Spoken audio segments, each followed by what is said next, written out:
खंडवा में सिंगाजी ताप विद्युत परियोजना से भले ही कई शहर रोशन हो रहे हों, लेकिन कई गांवों की जिंदगी में अंधेरा बढ़ रहा है। प्लांट से निकलने वाली राख यानी कि राखड़ से लोगों का जीना मुश्किल हो गया है। बेतहाशा उड़ती धूल से लोग बीमार हो रहे हैं। ये रिपोर्ट देखिए। विनाश की नींव पर विकास की इमारत, रोशनी तो फैली, जिंदगी पर आई आफत। क्या ऐसे लिखी जाएगी खुशहाली की इबारत?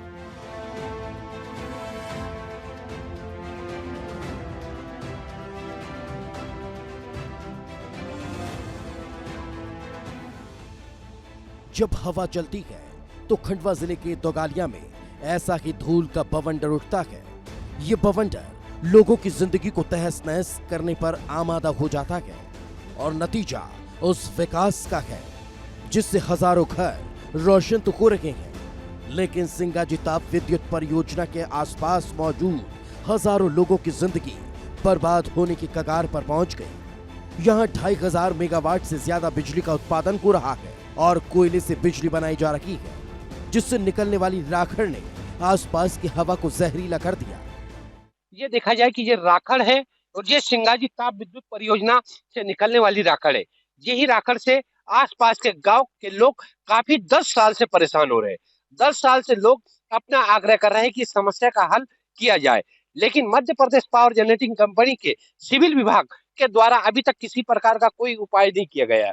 हर साल देखा जाता है कि इसमें पानी छिड़काया जाता है और ये मुरुम छीटी जाती है कि ये मुरुम छीटी गई है इसको रोकने के लिए, लेकिन इसके बाद भी हवा जब चलेगी, जब ये राखड़ भारी मात्रा में उड़ेगी और जिससे लोग काफी परेशान हो रहे हैं, जिससे दमा जैसी शिकायत हो रही है।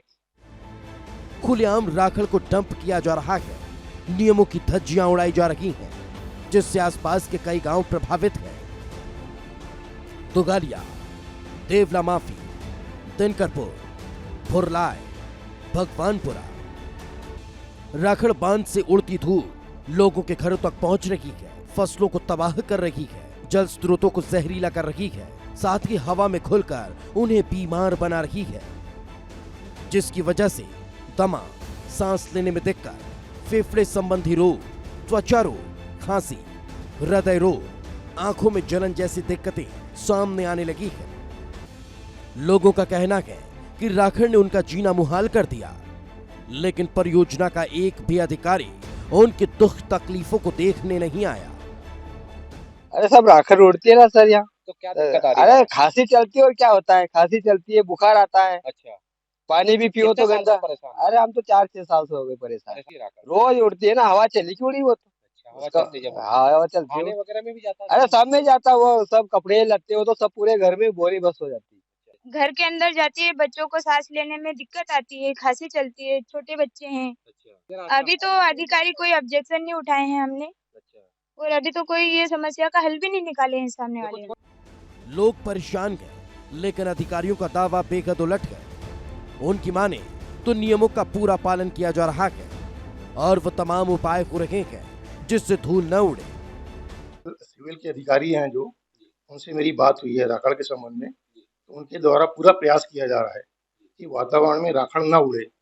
इसके लिए वो पंप और स्प्रिंकलर के माध्यम से वहाँ राखड़ के ऊपर छिड़काव कर रहे हैं। और दूसरा इसके अलावा वो खरपतवार होती है जो ओपन सरफेस में लगा रहे हैं, जिससे राखड़ नहीं उड़ेगी। इसके अलावा जो कॉन्ट्रैक्टिंग एजेंसी है जो राखड़ को लिफ्ट करती है, उनको भी स्ट्रिक्टली बोला गया है कि जब भी हवा तेज चलेगी तो उस समय तो राखड़ का लिफ्टिंग नहीं करेंगे। अब देखना होगा कि सिर्फ दावे ही होंगे या हकीकत में लोगों की जिंदगी को सुरक्षित करने के लिए अधिकारी संजीदा नजर आएंगे, क्योंकि अगर जल्द ही कदम नहीं उठाया तो कई गांव राखड़ के बवंडर से तबाह और बर्बाद हो जाएंगे। लेकिन Madhya Pradesh power generating company के अधिकारी, जो सिविल विभाग के अधिकारी है, सिर्फ मिट्टी और मुरुम डालकर अपनी वाही लूट लेते हैं और लाखों रुपए का बिल लगाकर इससे अपने उपयोग में ले लेते हैं। इस समय विस्तार न्यूज के लिए पुनासा से संदीप सोनी की रिपोर्ट।